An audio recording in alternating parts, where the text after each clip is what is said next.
The night I was sold, the moon hid behind a veil of clouds, as if even the heavens were ashamed to watch. The forest whispered in mourning, its trees trembling with a sorrow they could not name. I was 16, frightened, and bound, wrists wrapped in silver that burned through my skin like fire. The scent of blood and betrayal clung to me, and every breath was a memory of what I had lost. My own pack had done this. The ones who were supposed to protect me.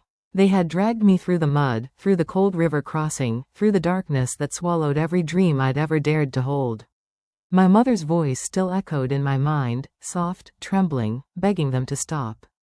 But she was powerless against the Alpha's command. And I, Lyra of the Crescent Moon Pack, became the price of peace. Sold to the rival pack, the Bloodfang, as a treaty offering, a breathing sacrifice for a war one had never started. They said it would end the violence. They said I would be treated well. They lied. The Bloodfang pack was everything the Crescent Moon feared, wild, ruthless, untamed. Their lands were steeped in shadow, their wolves stronger and darker than any others. When they brought me into their camp, the night air smelled of smoke and blood. Eyes glowed from the tree line, red, gold, feral. Their alpha at the time, Kinger Bloodfang, stood tall above the fire, his fur-black cloak trailing behind him like a shadow made flesh. His gaze was cold, his smile cruel. He looked at me, small, trembling, covered in mud and defiance, and declared to his warriors, "This one belongs to us now." From that moment on, I ceased to be a person. I became property. They locked me in a cell beneath the Bloodfang fortress. A room with stone walls slick from years of damp, where the scent of silver was thick enough to choke on. I learned the sound of footsteps before they came, the rhythm of cruelty long before I saw its face. They called me, the treaty girl, the fragile offering, the broken promise that kept two packs from slaughtering each other. I was beaten when I refused to bow, starved when I would not kneel. But I did not break. Because even as the years passed, even as my body grew thin and my spirit faded, something deeper kept me alive, a whisper buried within my blood, older than pain itself. A pull beneath my skin that told me my story was not meant to end here. I grew up in the darkness. I learned the way shadows moved, the way fear could be silenced, the way hope could survive even when it was nothing more than a flicker. Sometimes, when the guards forgot to lock my cell properly, I would creep to the small slit of a window and stare at the forest beyond. The moonlight would fall across my face, pale and pure. In those moments, I imagined running again, feeling the earth beneath my paws, the wind through my fur. But the silver collar around my neck reminded me of my reality. I was caged, a wolf with no freedom, a heart that no longer remembered the sound of its own howl. Years blurred into each other. The wars between packs quieted, though the hatred never died. My name became a myth whispered among traitors. The girl they sold for peace. Some said I had died long ago. Others said I had gone mad. Neither was true. I was simply waiting for something, or someone, I couldn't yet name. Then, one night, it happened. The fortress trembled. The guards shouted. The scent of blood and smoke filled the air once more. Above the dungeon, roars echoed, deep, powerful, primal. Not the sound of a pack fight, but something far greater. A storm had come. Through the bars of my cell, I saw flashes of fire and movement.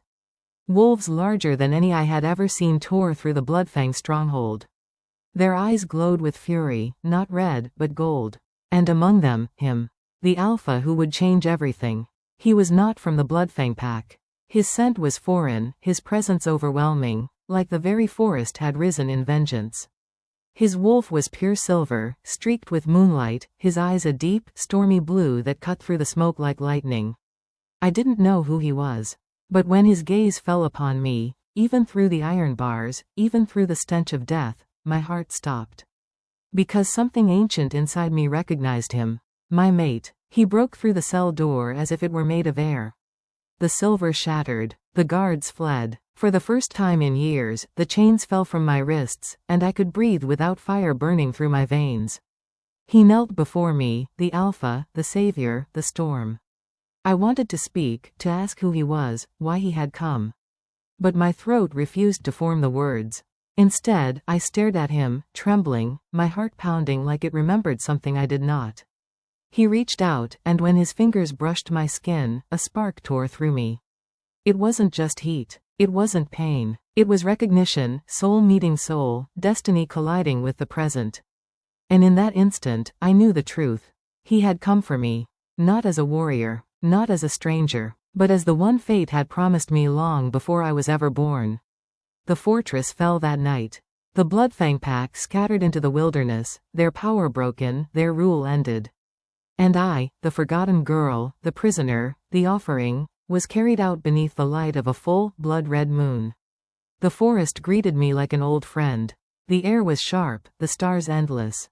For the first time in so many years, I was free. But freedom, I would learn, comes with its own scars. Because though the chains were gone, the memories remained. The nightmares, the years of silence, the hollow ache where trust should have been, they lingered like ghosts. The Alpha, my mate, never left my side. But even he could not erase the past with a single touch. And so began the journey, not of escape, but of healing. The forest was endless that night. The moon hung low, bleeding through the clouds like an old wound trying to heal. Beneath its cold glow, the Alpha carried me, a shadow in his arms, a ghost trembling against his chest. I was too weak to walk, too broken to ask where he was taking me. All I knew was that his heartbeat was steady, powerful, certain, the rhythm of something I had forgotten existed. Safety. Each step he took echoed softly over the forest floor, the crunch of leaves mixing with the whisper of wind through the trees. The scent of pine and smoke filled the air, wrapping around us like a shroud of memory. Somewhere behind us, the fortress burned, its towers collapsing under the fury of his warriors. I did not look back. I had no reason to. That place had taken my past. It would not take my future. But still, in the silence that followed, I could feel the ghosts clinging to me, the screams, the chains, the years I had lost. And for the first time since my capture, I wondered, who was I now? Not Lyra of Crescent Moon. Not the treaty girl. Not the prisoner. Just a hollow shell, carried away by an Alpha whose name I did not yet know. We reached the river at dawn. Mist curled over the water, soft and pale, as if the earth itself was exhaling. The Alpha set me down gently on the moss-covered bank, his hands steady even as I flinched from his touch. The river sang quietly beside us, a melody of peace I hadn't heard in years. He said nothing. He only knelt before me, watching me as if afraid that the slightest word might shatter me all over again. There was power in his silence, not the kind that commands obedience, but the kind that understands pain. I could not meet his gaze. My body ached where the silver had bitten through skin. My neck still burned from the collar that had claimed me for too long. The scars would fade, perhaps, but the memory of their weight would not. I reached into the river, letting the cold water rush over my hands. The shock of it made me gasp. It was clean, real, alive. For a heartbeat, I could almost pretend I was a girl again. A girl who had run with the wind instead of being caged by it. We camped beside the river for 2 nights. His warriors, silent, disciplined wolves with eyes like stormlight, guarded the perimeter, their loyalty fierce. None approached me without his permission. The Alpha spoke little, but when he did, his voice was deep and calm, carrying the weight of someone who had learned patience through pain. I learned his name from the others before I ever dared ask it. Ronan, Alpha of the Silver Storm Pack, ruler of the Northern Highlands. Feared by his enemies, respected by his own, and, though I could hardly believe it, my fated mate. The bond between us pulsed faintly, like a heartbeat under my skin. I could feel it when he was near, when his gaze found me through the smoke of the campfire. It was warmth, protection, and danger all at once, the kind of connection that could either save me or destroy me completely. I wanted to hate it. I wanted to hate him. But hate requires strength, and I had none left. The third night came with a storm. Rain lashed the camp, thunder growled across the sky, and the river swelled, wild and restless. I sat beneath a canopy of pine, my blanket soaked, shivering not from cold but from the storm inside me. Ronan stood a few feet away, watching the horizon. Even drenched in rain, he looked untouchable, tall, unbent, carved from the same iron that ruled his pack. Yet when lightning split the sky, for a moment I saw something else in his face. Regret. as if rescuing me had awakened something he didn't know he'd buried. He turned when he felt my gaze, his eyes catching mine like flint catching fire. And then he did something I did not expect. He knelt, lowering himself to my level, letting the storm soak through his armor without care. The world seemed to pause around us. I wanted to ask why me? Why had he risked his life, his warriors, his pack to save a girl no one remembered? But my voice broke when I tried to speak. So instead, I listened. To the rain, to the river, to the way his presence quieted the chaos in my chest. He didn't reach for me, didn't force comfort where it wasn't wanted. He simply stayed there, close enough for me to feel his warmth, far enough for me to breathe freely. And somehow, that small act of restraint meant more than any promise could have. When the storm passed, dawn returned soft and golden. The world smelled of renewal, wet earth, wildflowers, pine. The forest glistened as if washed clean of its sins. I stepped toward the river again, bare feet sinking into the damp moss. My reflection stared back at me from the water, pale, thin, eyes sunken but alive. Alive. For the first time, I whispered the word aloud. And then, as if drawn by instinct, I tilted my head toward the horizon and listened. Somewhere in the distance, a wolf howled, deep, mournful, but strong. The sound pulled at my heart, at my bones, at something buried within me that had lain dormant for too long. I had not shifted in years. The silver collar, the chains, the pain, they had dulled that part of me. My wolf had gone silent, sleeping beneath scars and fear. But now, as the morning light spilled across the clearing, I felt her stir. A spark, faint but real, lit in the center of my soul. And then, from behind me, I heard his voice. Low, steady. Don't fight it. I didn't need to turn to know he was watching me. The connection between us, the invisible bond that tethered fated mates, flared like wildfire. I felt his strength feed into mine, the echo of his heartbeat syncing with my own. For a moment, I hesitated. What if I had forgotten how to be free? What if I shifted and found nothing there but the shadow of what I once was? But then I remembered his eyes, not demanding, not commanding, just waiting. And so I let go. The transformation came like a storm breaking open inside me. My body trembled, light surged through my veins, and the air filled with the sound of power awakening. Pain flared, not cruel, but cleansing, as if the universe itself was burning away the chains I had carried for too long. Then, silence. And in the silence, breath. When I opened my eyes, the world had changed. The colors were sharper, the scents stronger, the wind a song of endless freedom. I stood on 4 legs, fur gleaming silver in the sunlight. For the first time in years, my wolf was awake. She howled, a sound that tore through the forest, rising like a promise to the heavens. And somewhere behind me, another howl answered, deep, resonant, unyielding. Ronan. 2 voices, 2 souls, bound by something older than blood. The forest seemed to listen, the very air trembling with the weight of our reunion. And as we stood there, our howls weaving together through the dawn, I realized something I had never dared believe. I was not broken. I was not forgotten. I was found. That day marked the beginning of everything new. Ronan brought me to his territory, lands that stretched across the silver mountains, rivers that shimmered like mirrors, forests where the moonlight danced on ancient stones. His pack welcomed him with reverence, their loyalty fierce and wordless. And when their eyes fell upon me, the lost wolf, the one who had survived the impossible, they bowed. Not out of fear, but out of respect, because somehow, they knew. Every scar, every tear, every night of captivity had forged something unbreakable within me. I was no longer the girl who had been sold. I was a survivor. And though I did not yet know what destiny awaited us, I knew this much: the moon had taken everything from me once. Now, it had returned everything, in the form of him. The gates of the Silver Storm Pack stood like sentinels against the horizon, towering arches of black stone carved with ancient runes that glowed faintly in the light of dawn. As we approached, the pack warriors bowed their heads in unison, their eyes filled with awe and respect for the Alpha who had returned. But when their gazes shifted to me, silence fell. I could feel their curiosity, their hesitation, whispers of "who is she?" echoing behind lowered eyes. To them, I was a stranger wrapped in rags, my wrists scarred, my scent unfamiliar, tinged with pain and blood. I was a reminder of a rival pack they despised, and of the cruelty their alpha had just destroyed.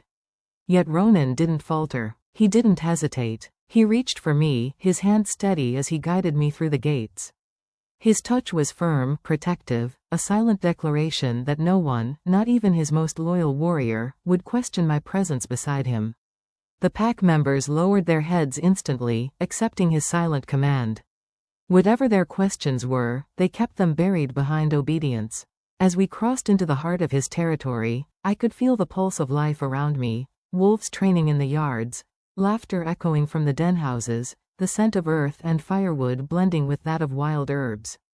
Everything was alive, thriving, united under one powerful alpha. And yet, I felt like a ghost walking among them. The alpha's home was nothing like the cold prison I had escaped. It was vast, built into the mountain's curve, its walls warm with light and its halls echoing with the soft hum of energy. Wolves moved quietly through the corridors, bowing in respect as we passed. Ronan led me to a chamber overlooking the valley. Large windows framed the distant forest, the river winding like silver thread beneath the morning sun.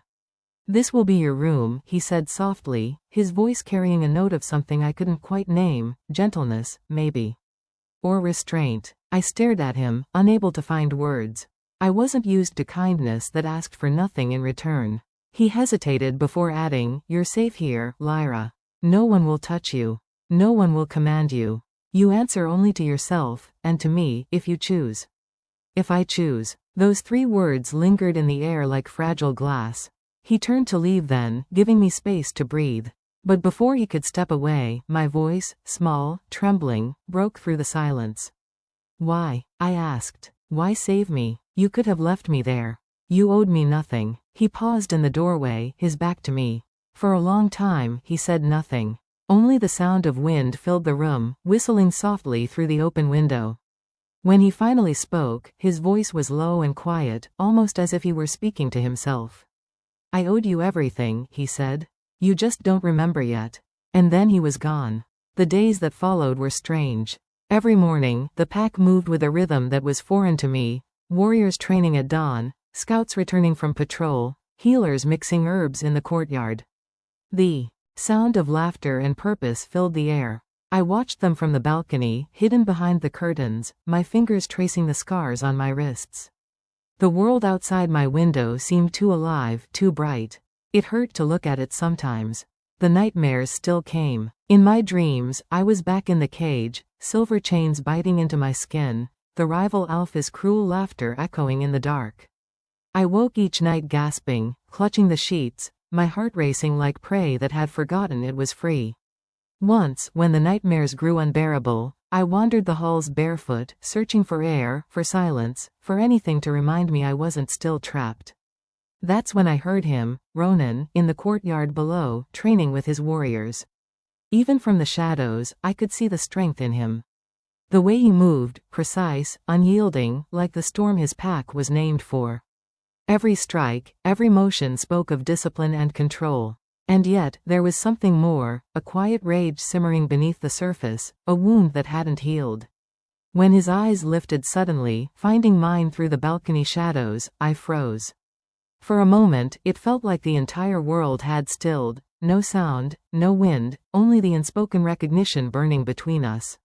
He didn't call out to me. He didn't move. He simply nodded, a silent gesture of reassurance. And somehow, that simple act eased the ache in my chest. Weeks passed. Bit by bit, I began to heal. The wounds faded, the nightmares lessened, and the silence in my heart began to fill with faint echoes of strength. I started walking the pack grounds, keeping mostly to the quieter paths. The young wolves watched me curiously but didn't approach, not until one morning when a little pup, no older than 6, ran up to me, her eyes wide with innocence. "Are you the girl Alpha brought home?" she asked, clutching a flower in her tiny hand. I nodded, startled by her bravery. She grinned, holding out the flower. "He never brings anyone home. Not since Lunamira." The name hit me like a soft blow. Lunamira, the name of his mate before me. I had heard whispers from the servants, that she had died years ago in a border raid. I took the flower gently from the pup's hand, my chest tightening. "Thank you," I whispered. The pup smiled before darting off, her laughter trailing behind her like sunlight. That small kindness did something to me. It reminded me that life here wasn't built on fear, it was built on loyalty, family, connection. Things I hadn't known in years. And yet, the more I learned about this place, the more I began to sense the shadows that lurked behind its peace. One evening, I overheard two warriors speaking near the training grounds. Their voices were hushed but urgent. "She's from the rival pack." "Oh," Nay said. "What if this is all a trick? What if she's here to destroy him from within?" "She was a prisoner," the other argued. "You saw the marks. She's no spy." "But the bond," the first hissed. "A fated mate from the enemy? It's unheard of." Their words sank like poison into my thoughts. I turned and fled before they could see me, my heart pounding with the weight of doubt. Had I become a danger to him just by existing? That night, I couldn't sleep. I went to the balcony again, staring into the forest where mist curled between the trees. That's when I heard footsteps behind me. "Can't sleep?" Ronan's voice was quiet, almost hesitant. I turned slowly, meeting his gaze. "They're afraid of me," I said, my voice trembling despite my attempt to sound strong. He stepped closer, the moonlight catching the silver in his eyes. "They're afraid of what they don't understand. It's my job to protect you from that." "Why?" I whispered. "You keep saying I'll remember, but all I remember is pain." He took another step forward, close enough that I could feel the heat radiating from his body. "Because the pain wasn't all there was," he said softly. "You were once the reason I believed in the bond. You saved me, long before I ever saved you." I stared at him, words caught in my throat. There was something in his tone, something heavy with truth and grief. "What happened to Luna Mira?" I finally asked. He closed his eyes, his jaw tightening. "She wasn't my mate," he said after a long pause. "She was my choice, my duty, but she was never the one written in the stars for me." He opened his eyes again, and I saw the storm there, sorrow, love, and something more powerful. "When I found you," he continued, "I felt the bond awaken for the first time. Even before I knew who you were. Even before I saw your face. The world fell silent around us. The forest, the wind, even the moonlight seemed to still. And for the first time, I let myself believe that maybe, just maybe, I wasn't a mistake in his world. Maybe I was meant to be here." That night, sleep came easily. The nightmares didn't chase me. Instead, I dreamt of the river, of the wind, of a wolf with silver eyes standing guard beside me. And when I woke, the sun was warm on my skin, and for the first time since my freedom, I smiled. Not because the pain was gone, but because I was no longer alone in it. Days melted into weeks, and with every sunrise, the silver storm pack began to feel a little less like a dream and a little more like a memory I had somehow forgotten. The scent of pine and mountain air, the soft rustle of wolves in their morning runs, the crackle of fires in the great hall, it all wove around me like threads of belonging. But belonging is never simple for someone who has been broken. Freedom, I was learning, could be as terrifying as imprisonment. There were moments I would wake in the early hours of dawn and still expect chains around my wrists. I would hear footsteps in the corridor and flinch, my body remembering pain even when none came. And then there were moments when I would catch Ronan's gaze across the training yard, and the bond inside me would hum, an ache, a pull, something deep and ancient that refused to be silenced. I didn't understand it, not fully. All I knew was that when he was near, the air felt charged. When he was gone, the world felt hollow. Ronan began training me himself. At first, I resisted. I told him I was too weak, too damaged, that I had forgotten how to fight. But he only smiled, quiet and patient, as though he could already see the wolf within me waiting to rise. "You survived the Bloodfang dungeons," he said once, handing me a wooden staff. "That alone makes you stronger than most warriors I've trained." I didn't believe him, not then, but he refused to let me hide behind fear. Training began each morning at sunrise. The air was cold, biting, the ground still damp with dew. The other wolves trained at a distance, though I could feel their eyes on me, watching, judging, wondering why their alpha would waste time on a broken rival girl. But when Ronan trained with me, the rest of the world faded away. He taught me not just how to fight, but how to breathe again. How to listen to my heartbeat, to feel the pulse of energy buried deep within my blood, the echo of my wolf calling out to be freed. At first, every movement hurt. My body trembled from exhaustion, my scars burned when I pushed too hard. But there was something healing in the pain, like my muscles were remembering what it meant to be alive. And through it all, Ronan was there. Sometimes, when I faltered, he would step close, his hand finding mine to correct my stance. His touch sent sparks racing through me, and I'd lose my focus, my breath catching in my throat. He never said anything about it, but his eyes, those deep storm blue eyes, held a knowing that made my heart stumble. Again, he would whisper, his voice low, steady. Don't think, feel. And I would. Until the rhythm of movement became something more than training, it became freedom. One afternoon, when the sun hung low and the wind carried the scent of rain, I felt it for the first time. We were sparring, my staff against his. The air between us hummed with energy. I swung harder than I ever had before, striking with everything inside me, anger, fear, longing, pain.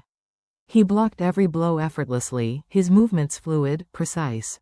But then, something shifted. For a heartbeat, the world blurred. My vision sharpened, my hearing deepened. I could hear the rhythm of his breath, the whisper of wind through his hair, the wild thrum of his heartbeat that matched my own. And then, heat, power. The air around me shimmered. My wolf stirred. It was like lightning through my veins, fierce and uncontrollable. My body trembled, my eyes burned, and before I could stop it, a low growl escaped my throat, a sound I hadn't made in years. Ronan froze. His expression softened, something raw flickering in his gaze. He lowered his weapon slowly and stepped closer. There she is, he whispered, his voice breaking through the haze. That's your wolf, Lyra. She's still inside you. I collapsed to my knees, tears stinging my eyes. I thought she was gone, I whispered. They told me she'd died when they took my blood. Ronan knelt before me, his hands gentle as they rested on my shoulders. They lied to you about everything, he said quietly. Your wolf never died. She was waiting for you to remember who you are. And when he said it, something inside me shattered and healed all at once. That night, I stood on the balcony, the moon full and heavy in the sky. The pack slept below, their heartbeats like a lullaby. Ronan joined me, silent as always. He didn't speak at first, only leaned against the railing beside me, his presence grounding. Do you remember anything? He asked after a while. I shook my head. Only flashes. A forest. A river. You. His eyes flickered toward me. Then it's starting, he murmured. Starting? He looked at me for a long moment, as if deciding how much to tell me. The bond between true mates is more than blood or instinct. It's memory, spirit. When one is hurt, the other feels it. When one forgets, the other carries the pain. Are you saying? My voice trailed off. That we've met before? He nodded. You saved me once. Long ago, before the war. I was wounded at the border, hunted by your pack. You found me. You hid me. You risked everything to let me live. The memory hit like a flicker of light, brief, beautiful, and gone too soon. A flash of a younger me kneeling beside a bleeding wolf, hands shaking as I whispered, you'll be safe here. Tears filled my eyes. I remember. Ronan's gaze softened, and he stepped closer, his voice barely a whisper. I never forgot you, Lyra. When they said the Crescent Moon Pack had sold their daughter to Bloodfang, I knew it had to be you. I searched for years. I would have burned the world to find you. The words sank deep into my bones. My heart ached with the weight of everything we had lost, years stolen, love buried under cruelty and lies. You found me, I whispered. You really found me. I'll never let them take you again, he vowed. From that night on, the bond between us deepened. It wasn't sudden or easy, it grew like dawn, slow and inevitable. He would sit beside me at the evening fires, his silence speaking more than words ever could. Sometimes, our hands would brush, and my chest would fill with a warmth that scared me and soothed me all at once. But not everyone was at peace with our bond. Rumors began to spread through the pack. Some said I had cursed their alpha. Others whispered that I was the reason for the recent unrest at the borders, that my former pack had begun to stir again, hungry for vengeance. And in the shadows, something dark began to awaken. The Bloodfang survivors, those who had escaped the fall of their fortress, were gathering again. Their leader, Kinger's brother, vowed to reclaim what was theirs. And that meant me. One morning, as the mist rolled down the mountains, a scout returned to the pack with grave news. A Bloodfang warband had been sighted near the old ruins, too close to the borders. The council demanded war. Ronan refused. He wanted to protect his people, but he knew what the Bloodfang wanted most wasn't his land, it was me. That night, he came to my chambers, his expression unreadable, his scent sharp with tension. "They're coming for you," he said quietly. "They won't stop until they take you back." "I'll fight," I said instantly, my voice trembling but firm. His gaze softened. "You've already fought enough." "Then let me fight again," I whispered. "Not for them. For me. For us." He looked at me for a long time, then finally nodded. "Then we fight together." The days that followed were filled with preparation. Warriors trained harder, scouts doubled their patrols, and for the first time since my imprisonment, I stood among them, not as a prisoner or an outsider, but as one of their own. The bond between Ronan and me burned brighter with every passing hour. I could feel his strength in my veins, his heartbeat in my chest. And when I looked at him, I knew, we were no longer just Alpha and Lost Girl. We were something greater, something fate itself had written in the stars. And as the storm clouds gathered over the mountains, I knew the final test of our bond was coming. The Bloodfang were near, and this time, I was no one's captive. This time, I would fight for my freedom. For my love. For the destiny that had waited too long to be fulfilled. The wind changed before dawn. It came down from the northern peaks, sharp and cold, carrying with it the unmistakable scent of war, iron, smoke, and something darker. The forest grew quiet, as if the earth itself was holding its breath. By the time the first light touched the mountains, the silver storm pack was already awake. Warriors moved in silence through the yard, checking weapons, shifting into wolves, eyes gleaming with purpose. Drums did not sound. There was no rallying cry. Only grim resolve, the calm before the storm. I stood among them, my heart heavy but steady. For years, fear had been my master. Now, it was only a memory. Beside me, Ronan fastened his bracers, his jaw tight, eyes locked on the distant tree line where the mist swirled like ghosts. The tension in him was palpable, but there was something else beneath it, a quiet fire, the kind that had carried him through every battle, every loss. He turned to me then, and for a moment, the world seemed to still. "You don't have to do this," he said quietly, his voice edged with both command and concern. I met his gaze, my hand resting lightly on the hilt of the blade he had given me, a weapon forged from moonsteel, its handle wrapped in black leather. "I can't stay behind while you fight for me. Not again." His eyes softened, though his expression remained hard. "If anything happens to you, then it happens to both of us," I said, the truth slipping out before I could stop it. "The bond doesn't let one live without the other." He flinched, not from fear, but from the weight of that truth. We both knew what it meant.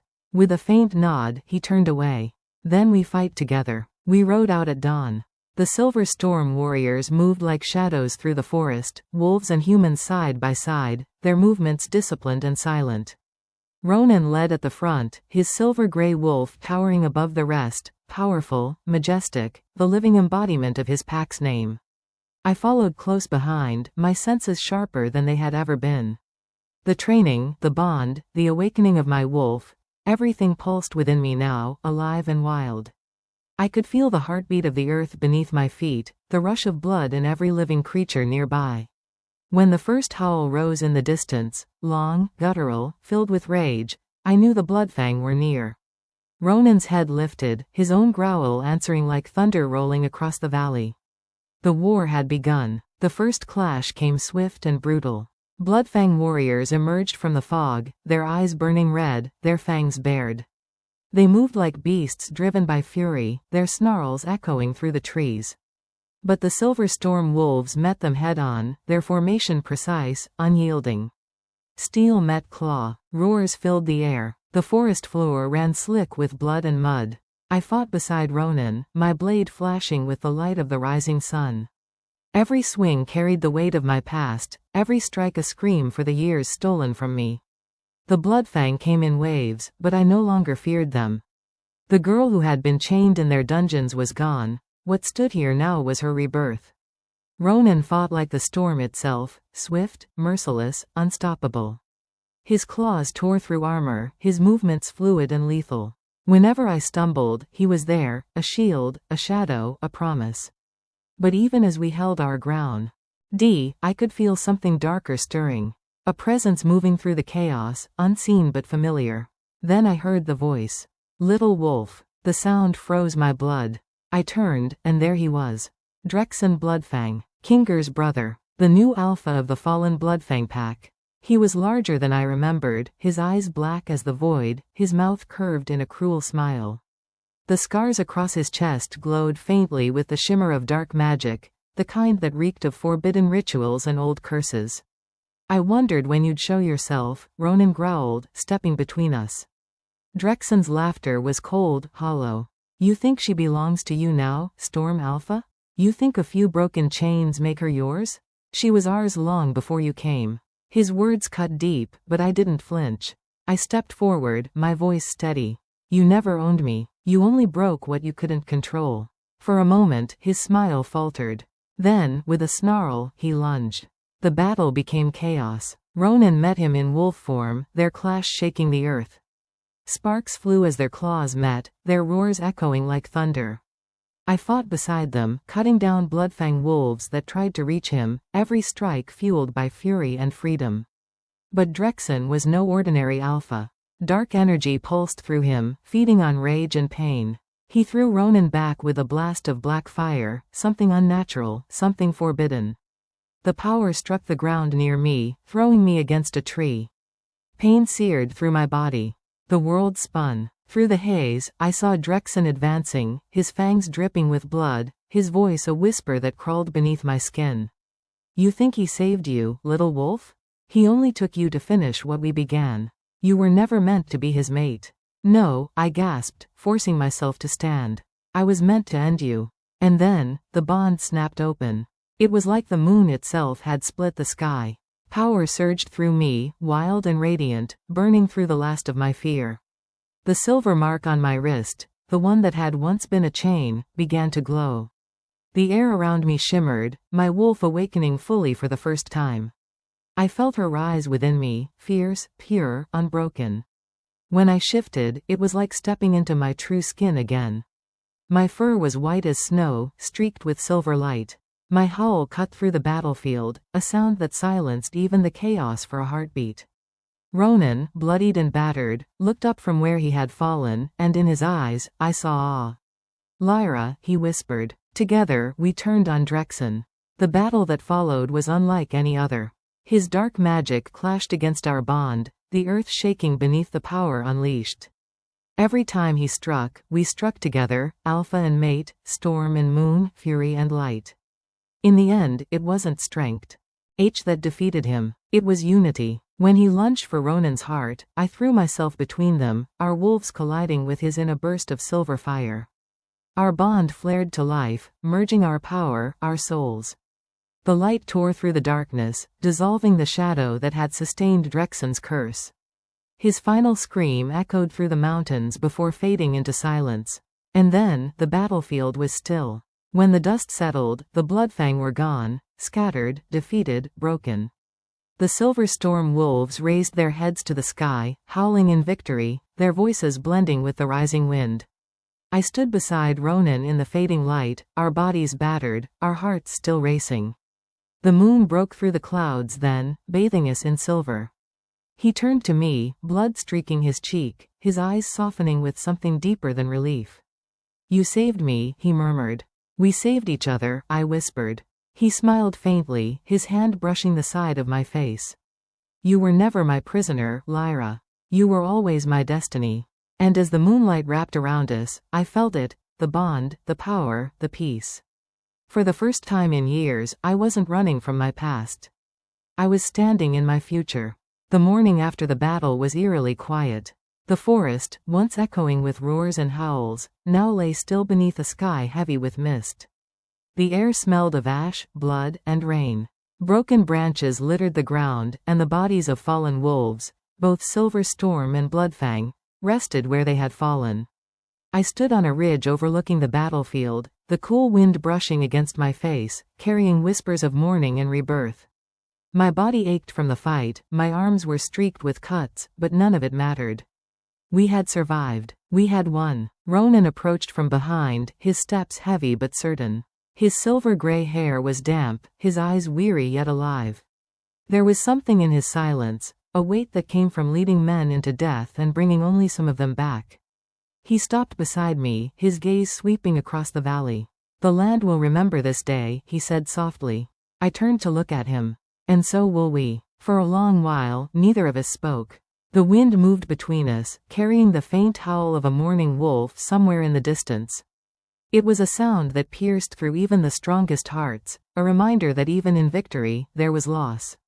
"I should go down there," I murmured, my voice breaking slightly. "Help the others bury the fallen." Ronan shook his head. "You've done enough. You need rest." "I can rest later," I said. "They died protecting our home. Protecting me. I owe them this." He studied me for a moment, his eyes searching mine, then finally nodded. "Then I'll go with you." We descended together into the ruins of the battlefield. The Silver Storm wolves were already working, carrying their wounded, saying silent prayers over those who would never rise again. I joined them without a word, kneeling beside a young warrior whose eyes were still open to the sky. He couldn't have been more than 18. His wolf form had faded, leaving behind a boy with a peaceful expression. I closed his eyes gently, whispering a quiet farewell. "Thank you," I murmured, "for your courage." As the day passed, the scent of death began to lift. The wounded were tended to, fires were lit, and by sunset, the clearing began to feel less like a graveyard and more like a place of remembrance. When I finally sat down, exhaustion took over. My body trembled from fatigue, my heart from emotion. But even through the weariness, I felt something powerful humming inside me, the bond. It was warm, alive, wrapping around my soul like light in darkness. I turned to look for Ronan and found him not far away, speaking with his beta, Kieran. They stood near a large stone where the pack's flag had been raised, its silver emblem catching the dying light of the sun. Ronan's posture was proud, but I could see the strain in his eyes. The weight of leadership never left him. When his gaze finally found me, he dismissed Kieran with a nod and came to my side. "The wounded will be moved back to the fortress tonight," he said quietly. "The healers are preparing the chambers. And the dead? They'll rest here under the moon. This ground will become sacred." I nodded, watching the first stars appear overhead. "It's fitting," I whispered. "They fought under the moon's blessing." Ronan's expression softened. He reached out, brushing his fingers against my cheek. "You fought with her power," he said. "What happened out there, what you did, it wasn't just strength. It was destiny." His words sent a shiver through me. The memory of the battle, the moment the silver light had burst from within me, still burned vividly in my mind. It had felt like something ancient, something divine, had answered my pain. I didn't understand it, I confessed. It wasn't just me. It felt like the moon itself was alive inside me. Ronan's thumb grazed my jaw, his voice low. "The moon goddess chooses few to carry her touch. You were never meant to be broken, Lyra. You were meant to rise." The way he said my name, gentle but fierce, made something in my chest ache. For so long, I had been nothing but a prisoner, a weapon, a shadow of who I might have been. But standing there with him beneath the stars, I finally felt whole. Later that night, after the fires dimmed and the pack had begun to rest, Ronan led me away from the camp. We walked in silence through the forest until we reached a small clearing by a river. The moon hung full and bright above us, its light dancing on the water's surface. "This place," I began. "It's where I come to speak with her," he said. "The moon goddess. When I doubt, when I grieve." He knelt by the riverbank and motioned for me to join him. When I did, he took my hand in his, the bond between us pulsing with quiet warmth. "Close your eyes," he murmured. I obeyed. For a moment, all I heard was the river's gentle song, the wind moving through the trees. Then, slowly, I began to feel it, a presence. Soft, luminous, ancient. It wasn't a voice, not exactly. It was a feeling, a whisper deep within my spirit. "You have endured, my child," it said. "You have walked through shadow and fire, and still, your light remains." My breath hitched. I felt tears spill down my cheeks, not of sorrow, but of release. He is your balance, the voice continued. The storm that steadies your heart. Together, you will rebuild what was lost. And just as quickly as it had come, the presence faded. The air around us stilled, and the only sound that remained was the river's endless flow. When I opened my eyes, Ronan was watching me. You felt her too, he whispered. I nodded, unable to speak. He smiled faintly, his hand brushing away a tear from my cheek. Then it's true. The bond between us isn't just of blood or fate. It's divine. My heart swelled at his words. I leaned into him, resting my forehead against his chest. Then promise me something, I said softly. Promise me we'll use it not to destroy, but to heal. His arms tightened around me. I swear it. The days that followed were slow and quiet. The Silver Storm Pack returned home to rebuild. Houses were mended, the wounded cared for, the fallen buried beneath the moon's light. Every night, bonfires burned in remembrance, and songs were sung for those who had given their lives. And through it all, Ronan and I grew closer. Not as alpha and captive. Not as warrior and savior. But as two souls learning what it meant to live again. He taught me how to lead, how to heal the scars left on the pack. I taught him how to listen to the whispers of the moon, how to see the beauty even in what was broken. We spent long evenings walking through the rebuilt halls, the sound of laughter returning to the walls that had once known only fear. The pack had begun to call me Luna now, a title that still felt strange on my tongue, yet right in my heart. One night, during a gathering beneath the stars, Ronan stood before everyone. His voice carried strength and peace. Tonight, he declared, we honor the past, but more than that, we embrace the future. The Silver Storm Pack will rise again, stronger and freer than before. And it is because of her, our Luna, who taught us that even light can be born from darkness. He turned to me then, his hand extended. The entire pack bowed their heads as the moonlight touched us both. And in that moment, I realized what true freedom felt like. It wasn't the absence of chains. It was the presence of love. As the night faded into dawn, I stood with Ronan on the balcony overlooking our land. The first rays of sunlight broke over the horizon, painting the valley gold. Ronan wrapped his arm around me, his breath warm against my ear. You know, he said, for years, I believed strength was only found in power.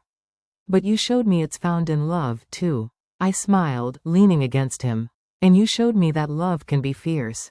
He laughed softly, then grew serious. We still have enemies beyond these lands. The world won't let us rest forever. I know, I said. But when they come, we'll be ready. Together. He turned me toward him, his hand cradling the back of my neck, his forehead resting against mine. Together, he whispered. And as the sun rose over the Silver Storm lands, I knew that the girl who had once been sold and caged was gone forever. In her place stood a Luna, strong, free, and unbreakable. The forest had begun to bloom again. After weeks of rain and ruin, sunlight once more pierced the canopy, spilling golden rivers through the branches. The air was heavy with the scent of pine and new life. For the first time in years, laughter had returned to the Silver Storm Pack's lands, quiet, fragile laughter, but real nonetheless. And yet, beneath the peace, there lingered a strange restlessness. Something in the wind shifted. Something in my blood stirred. It was the way the forest went silent at night, the way the wolves hesitated at the borders, their ears twitching toward distant howls that didn't belong to any pack we knew. The elders said it was just the wilderness reclaiming what war had taken. But deep down, I knew better. The moon had been restless lately, rising too bright, too early, as if warning us that not all ghosts were content to stay buried. One evening, as the sun sank low and the pack gathered for supper, a scout came running into the courtyard. His fur was matted, his breathing sharp. Alpha, Luna, he cried, falling to his knees before Ronan and me. There are survivors at the eastern ridge, they carry the crescent moon mark. My heart froze. The crescent moon pack. My old home. The pack that had sold me. The pack that had burned my name from their history. Ronan dismissed the others and turned to me, his expression unreadable. Lyra, he said softly, you don't have to see them if you don't want to. But I did. I had to. For too long, I had lived in the shadow of their betrayal. For too long, the ghost of that night, the chains, the tears, my mother's scream, had haunted my every breath. If there were survivors, I needed to look them in the eye. Not as the girl they sold, but as the Luna who had risen from their ashes. We rode at dawn. The forest was still, the mist low over the ground, curling like breath from a sleeping beast. Ronan rode beside me, silent but watchful, his presence a steady warmth against the storm inside me. As we neared the ridge, I could smell them before I saw them, wolves, wounded and afraid, their scent weak but familiar. My heart tightened. There were only a few of them, maybe a dozen at most, their once proud insignia torn and faded. When we stepped into the clearing, they rose to their feet. And there, among them, stood a face I had not seen in nearly a decade. Lyra? My breath caught. The voice, fragile, trembling, but unmistakable. My mother. Time seemed to stop. The air turned thick, heavy with disbelief. She looked older, thinner, her hair streaked with silver. But her eyes, those soft, storm-gray eyes, were the same ones that had watched me being taken away so many years ago. I couldn't move. My throat closed, and every memory I had buried came rushing back like a flood. The night I was sold, her screams, the way she had tried to fight them off until they struck her down. I had dreamed of this moment countless times, imagined it in anger, in grief, in longing. But standing here now, the fury I thought I would feel simply wasn't there. Only silence. Mother, I whispered. She stumbled forward, tears spilling down her cheeks. I thought you were dead, she sobbed. The Bloodfangs said they'd killed you. I searched, Lyra, I searched for you. Her voice cracked, breaking on my name like a fragile thing. I wanted to hate her. To scream, to ask why she hadn't protected me, why she hadn't found a way to stop them.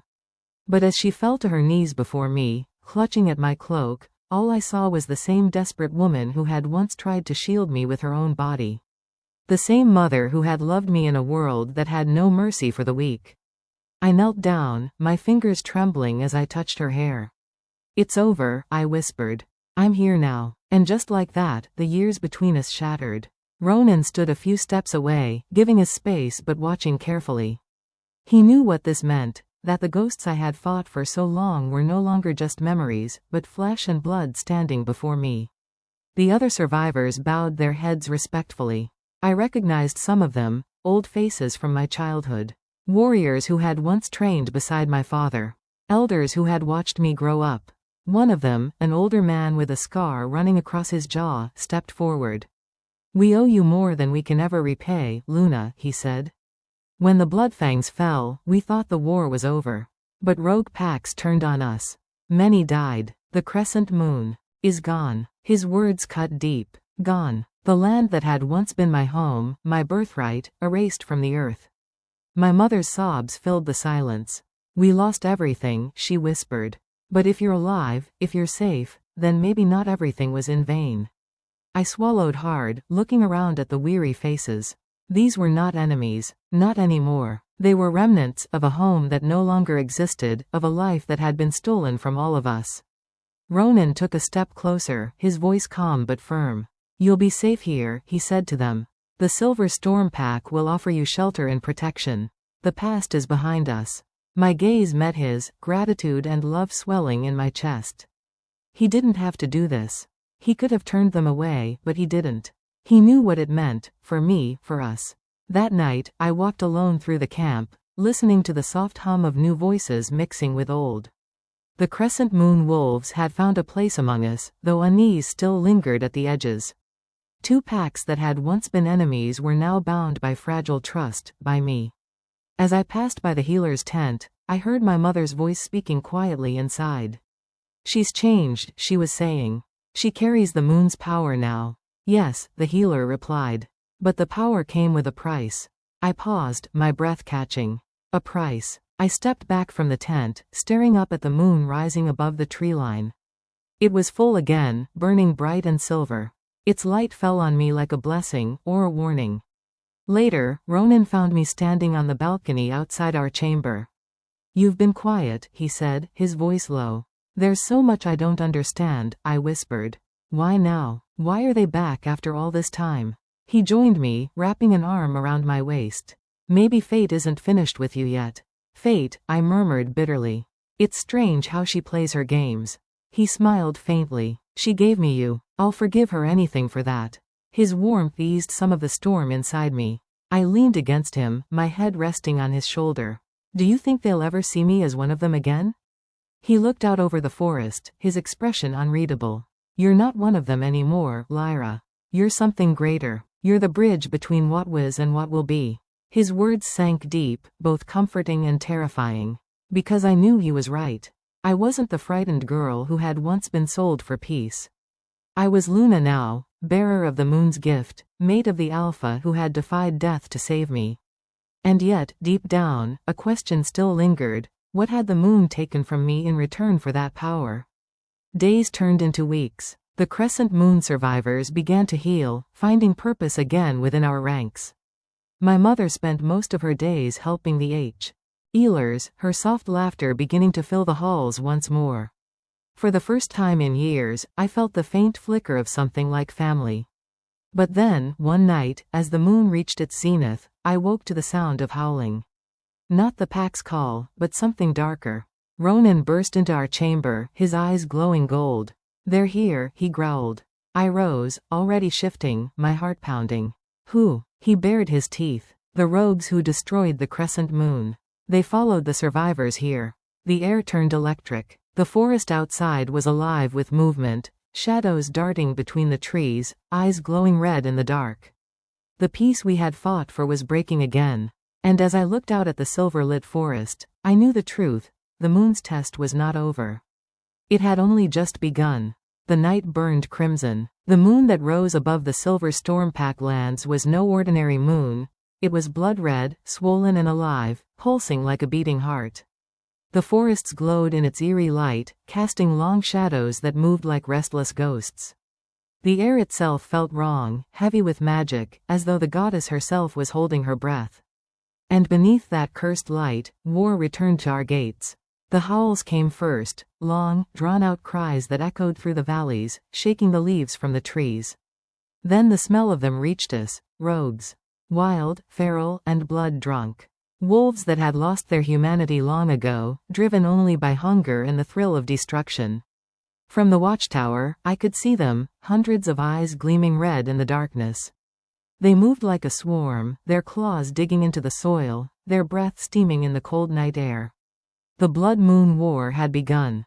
Positions. Ronan's voice thundered across the walls, his power radiating through every word.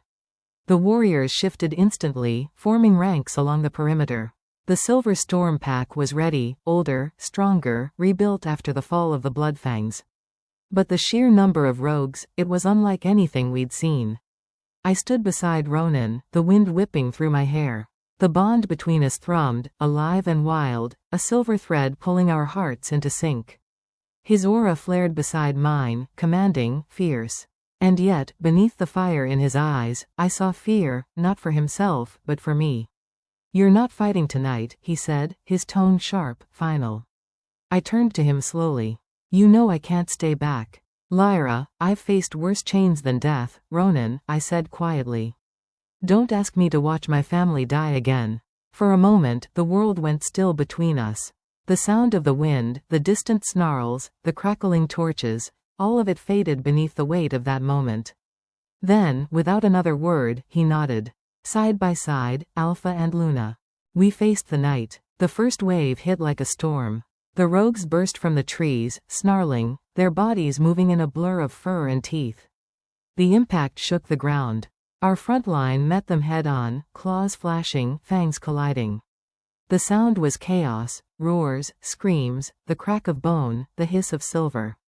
I shifted mid-leap, my wolf exploding from beneath my skin, silver and white, glowing faintly under the blood moon's light. The ground trembled beneath my paws as I tore through the first rogue that lunged for me. There was no thought, no hesitation. Only instinct. I moved like water, like light, every motion guided by something beyond myself. I could feel the moon pulsing in my veins, its power begging to be released. Ronan's wolf fought beside me, a storm of silver gray and strength. Together we cut through the front line, our movements synchronized, seamless, two halves of the same soul. But for every rogue we felled, two more took its place. They came from all sides, their hunger endless. Kieran, Ronan shouted through the bond. Hold the western flank. Already on it, came the growl of his beta. Lyra, behind you. I spun just as a massive black rogue lunged from the shadows. Its claws grazed my flank, drawing blood. I snarled, twisting midair, and sank my teeth into its throat. The taste of iron flooded my mouth. But even as the body fell, I could feel the pressure building, the magic inside me straining, begging to be freed. The blood moon fed it. Every drop of blood that touched the ground seemed to awaken something ancient within me. My vision blurred, and for a heartbeat, I wasn't just Lyra, I was something older, greater. The moon's voice whispered in my mind. Child of light, remember what you are. The battlefield blurred around me. Wolves fought and died, the world turned red, but I stood still, my breath coming in sharp, uneven gasps. Then it happened. The light inside me burst free. A wave of silver energy erupted from my chest, washing over the battlefield like a tide. The rogues froze mid-strike, howling in agony as the moonlight scorched their corrupted souls. The air shimmered, every blade of grass glowing under its touch. The pack staggered back, shielding their eyes, but Ronan's wolf didn't flinch. He watched me, his gaze a mixture of awe and fear. The moon's power poured through me like fire. My fur glowed brighter, my eyes burned white, and when I opened my jaws, a single howl tore through the night, high, pure, divine. The sound shattered the darkness. Every rogue in earshot faltered, some collapsing outright, their corrupted spirits torn apart by the light. The blood moon itself flickered, as if bowing before the true power of its maker. But with every pulse of power, pain tore through me. My veins burned, my vision dimmed. The goddess's strength was not meant to be wielded by mortal flesh for long. Ronan saw it too. He leapt toward me, shifting midair back into his human form, catching me before I could fall. Lyra, he shouted, shaking me. You have to stop. I can't, I gasped, the light still radiating from my skin. It's not me, it's her. His eyes blazed gold. Then fight her. You're not a weapon, you're my mate. His voice pierced through the chaos, through the divine fire consuming me. My heart slammed in my chest, grounding me, reminding me who I was. I wasn't the moon goddess. I was Lyra, daughter, Luna, survivor. And I refused to burn for fate's amusement again. With every ounce of will I had left, I pulled the power inward, forcing it to settle, to obey. The light dimmed, the pain ebbed, and the air stilled. When I opened my eyes, the blood moon was fading, its red hue dissolving back into silver. The rogues, what remained of them, were scattering into the woods, their howls broken, retreating. The war was over. Silence fell over the battlefield. The surviving warriors stared at me, some in awe, some in fear, as I sank to my knees, trembling. My breath came shallow, my hands shaking. Ronan knelt beside me, his arms wrapping around me, pulling me close. His chest heaved, his body slick with blood and sweat. It's over, he whispered.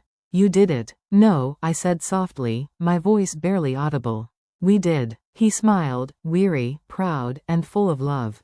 You're the heart of this pack, Lyra. Never forget that. I leaned into him, my head against his chest. Around us, the pack began to gather, their howls rising, one by one, into the cooling night. It was not a song of victory. It was a song of survival. A song for those who had fallen, for those who had endured, for the love that had carried us through every shadow. The blood moon faded completely, replaced by the pale, pure light of dawn. By morning, the battlefield was still again. Smoke curled lazily from the burned trees, and the scent of iron lingered like a memory. The healers moved among the wounded. The dead were carried away with reverence. I walked among them, every step heavy but certain. When I reached the edge of the forest, I looked back one last time. The land was scarred, but alive. Life would return here, it always did. Ronan joined me, his arm slipping around my shoulders. We lost too many, he said quietly. We'll honor them, I replied. Every name, every soul. Their light won't fade. He turned me gently to face him, his eyes soft despite the exhaustion. You nearly burned yourself out last night. If you'd gone a moment longer, I placed a finger on his lips. But I didn't. He caught my hand, pressing it against his heart. Don't ever scare me like that, Ag. Ain. I smiled faintly. I can't promise that. You fell in love with Aluna, remember? He laughed softly, the sound low and tired but full of life. And I'd do it again, every time. That night, as the moon rose once more, pale and gentle, I stood alone on the balcony of our fortress. The war was over. But peace, I knew, was fragile. It had to be protected, nurtured, rebuilt every day. Behind me, I heard Ronan's footsteps. He came to stand beside me, silent for a long moment before speaking. The blood moon will come again, he said. It always does. I know, I murmured. But next time, it won't find us unprepared. He took my hand, intertwining his fingers with mine. Together, we looked out over the sleeping forest, the land we had nearly lost, the home we had rebuilt from ash and pain. And though the scars of battle still marked the earth, the moonlight washed over it like forgiveness. Because even after war, life finds a way to return. The days after the Blood Moon War passed like echoes through mist, soft, haunting, and unreal. The forest was quieter now, yet beneath that silence was something unsettled, something unsaid. The Silver Storm Pack rebuilt in steady rhythm. Houses that had burned were being raised again, the training grounds cleared, the wounded tended. But even as life returned to the Pack lands, an invisible weight lingered over us all. The survivors walked with new scars, their eyes shadowed by what they had seen. And I carried more than scars. I carried questions. The power I had unleashed under the blood moon, it had saved us, yes, but it had also terrified me. The voice that had whispered through me that night, the divine presence that had taken hold of my body, it was not something I could forget. Every time I closed my eyes, I could still hear it. Child of light, remember what you are. What was I? Ronan had insisted I rest, but rest was impossible. The energy inside me, once quiet, now stirred like a restless sea. It rose in my veins when I was angry, hummed beneath my skin when I was near the moonlight. I had power beyond anything I'd known, but no control over it. That frightened me more than any war ever could. I began to train again, alone. In the clearing behind the fortress, I faced the night with clenched fists, trying to summon that same light, to understand it. Some nights nothing happened. Other nights, silver sparks danced over my palms, flickering like fireflies before vanishing. Each time, I felt the same faint tug in my chest, like something ancient watching me, waiting. And so, when the High Priestess of the Moon arrived, summoned by Ronan to bless the fallen, I knew before she even spoke that she hadn't come only for that. She was old, older than any wolf I'd ever met. Her eyes were clouded with kata. Racts, but when they turned toward me, I felt seen in a way that made my skin prickle.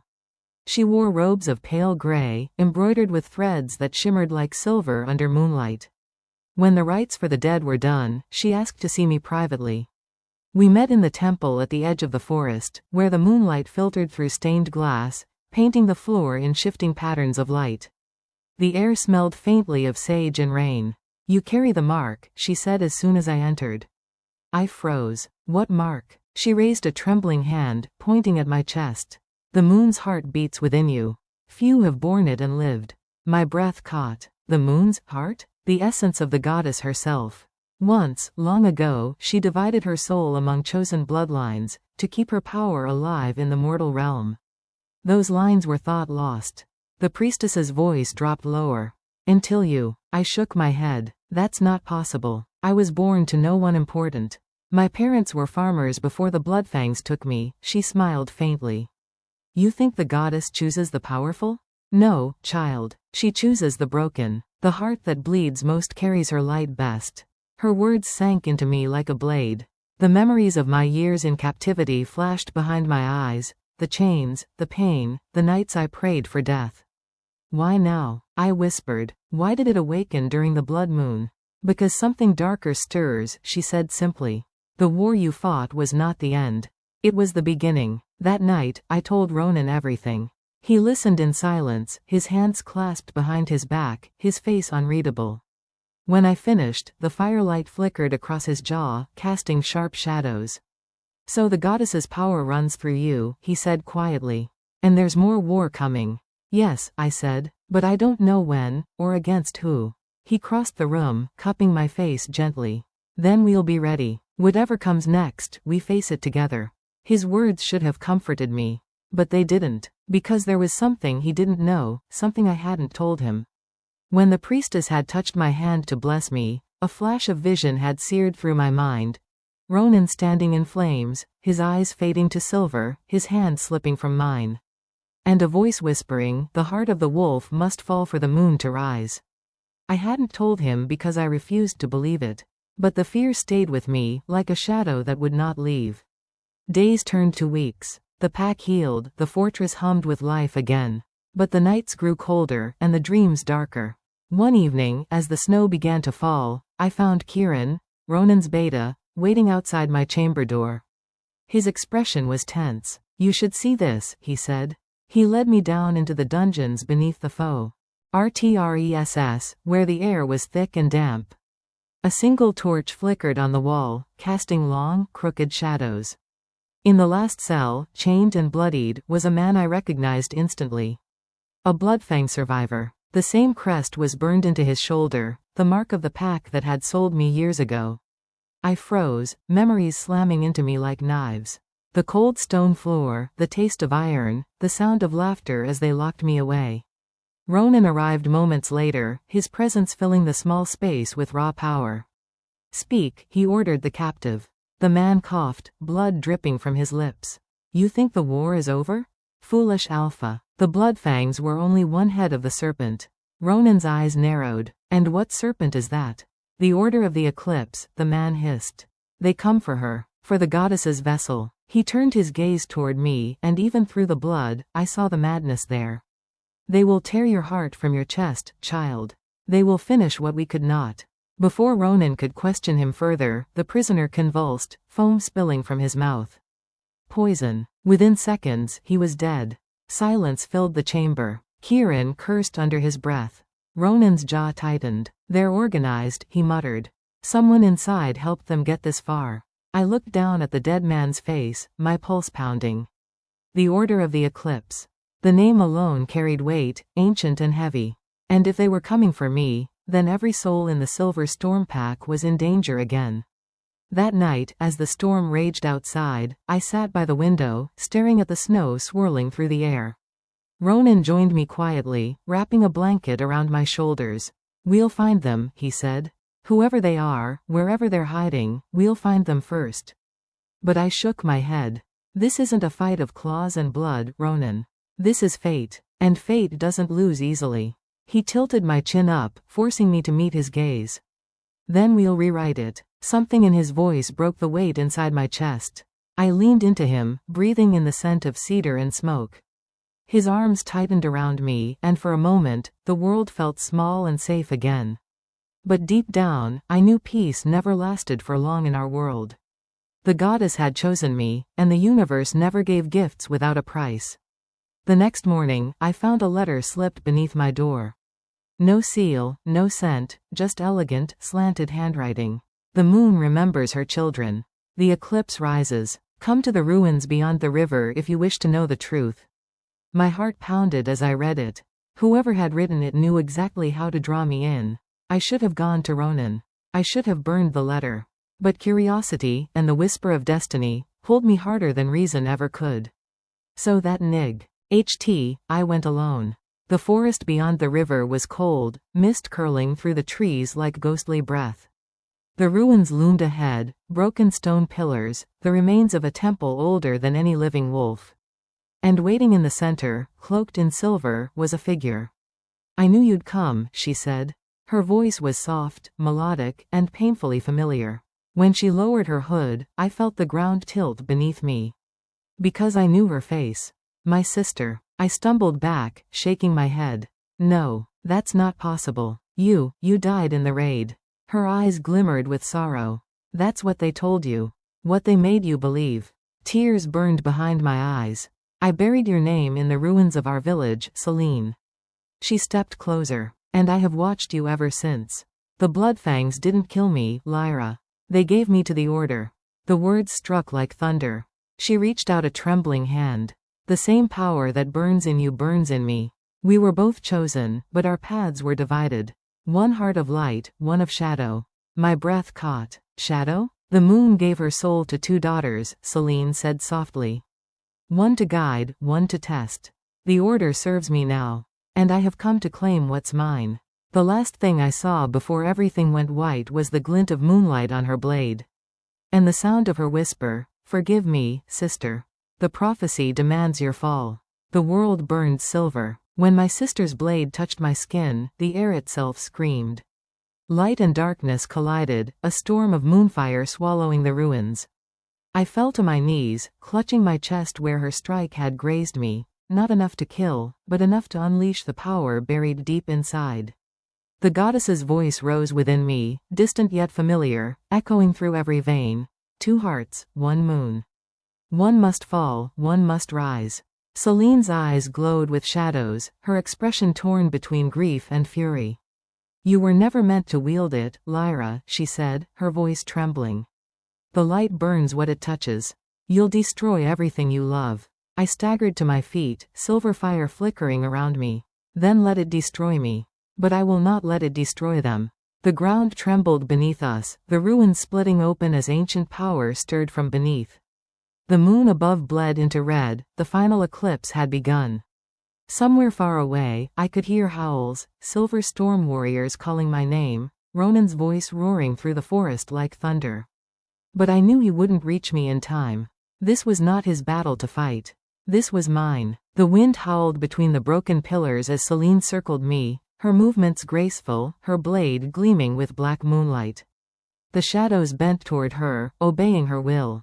You think this is about vengeance? She whispered. This is destiny. The goddess split her soul because one side must rule, and one must serve. I accepted that truth. You ran from it. Her blade flashed, and I barely blocked it in time. Sparks flew as steel met steel, our power clashing in a blinding flare of light. She didn't choose rulers, I hissed. She chose balance. Celine lunged again, and I met her blow with my bare hand. The force sent pain shooting up my arm, but the silver light burned brighter, cutting through her shadows. Her eyes widened. You can't contain that, Lyra. It'll consume you. Then I'll burn bright enough to end this, I gasped. Our blades locked again, and in that moment, I saw the memories flash behind her eyes, the 2 of us as children, running through the fields, our mother's laughter echoing through the valley. I saw her tears the night the bloodfangs came, when she was torn from my arms. I faltered. That heartbeat of hesitation was all it took. Her sword struck true, not to kill, but to shatter the moonstone pendant that hung from my neck, the one Ronan had given me after the battle. It cracked with a sound like thunder, and the bond between my power and my heart faltered. I fell to the ground, gasping as the silver light flared out of control, tearing through the ruins. Celine's voice broke through the chaos. I told you, you can't hold both halves of the goddess's soul. You'll tear the veil apart. Then help me, I whispered. She froze. For a long, aching moment, the war between us stilled. Her blade lowered, her chest heaving, her eyes wet with tears. I can't, she said finally. They own me now. The order bound my will. I'm not free. I looked up at her, the sister I had mourned for years, the girl I had prayed for every night in my cell. Then let me free you. The sound of footsteps echoed behind us then, dozens, maybe hundreds. The shadows thickened as hooded figures emerged from the trees, surrounding the ruins. The order of the eclipse had arrived. Their chanting filled the air, ancient words that made the earth itself shudder. At their center stood a tall figure clad in black armor, his face hidden by a silver mask carved like the moon.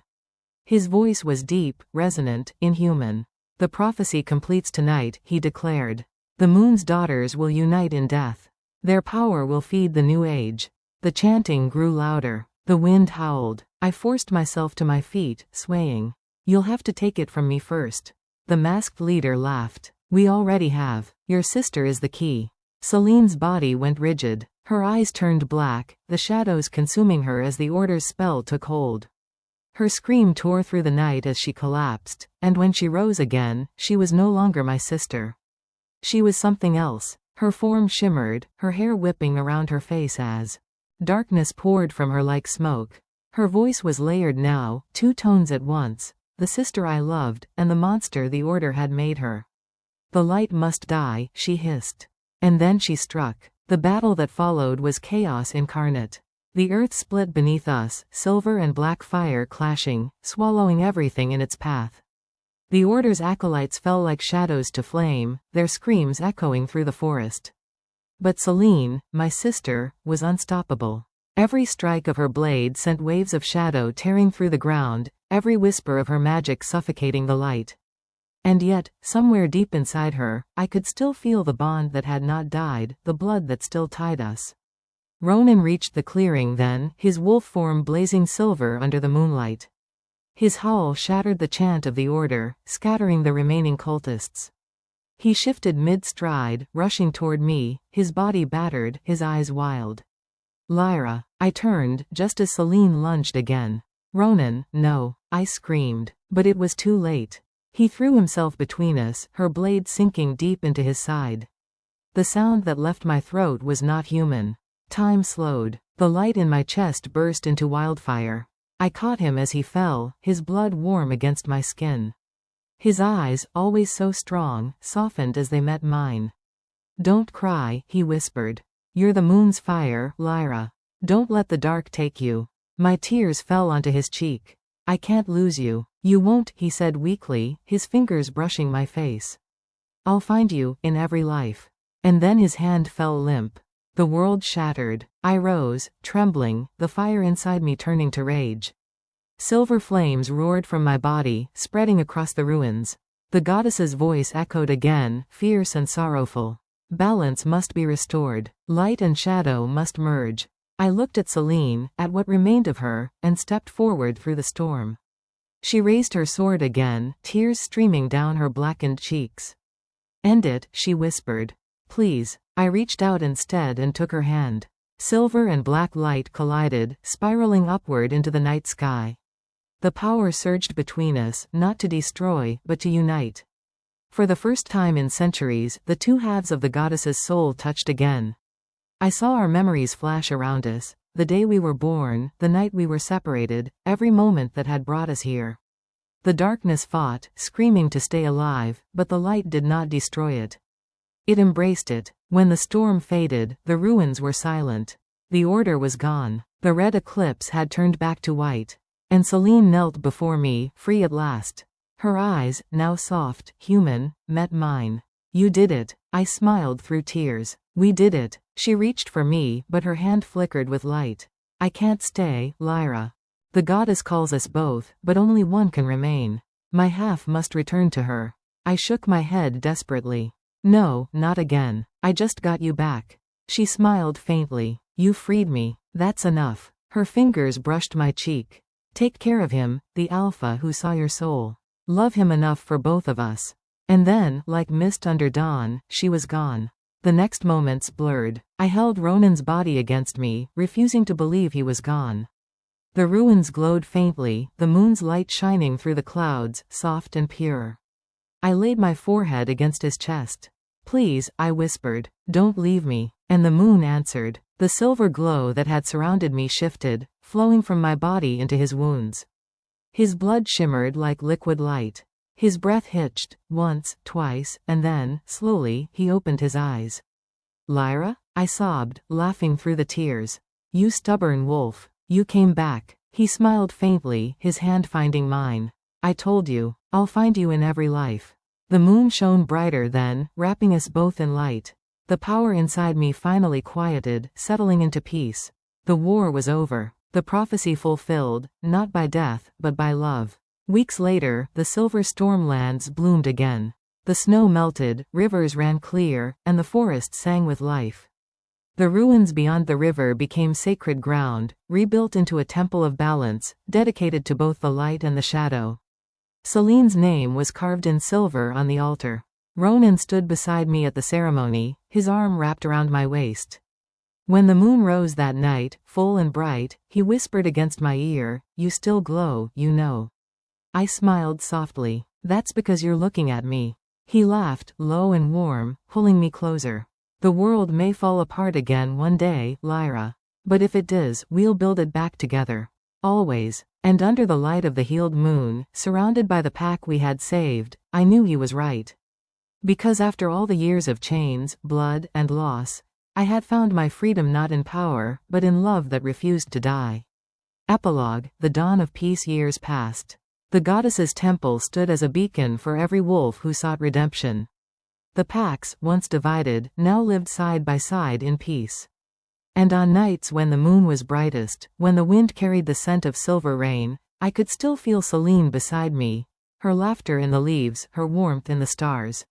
I would hold Ronan's hand, watching our children chase fireflies in the grass, their laughter echoing like music through the valley. Once I had been sold. Once I had been broken. Now I was whole.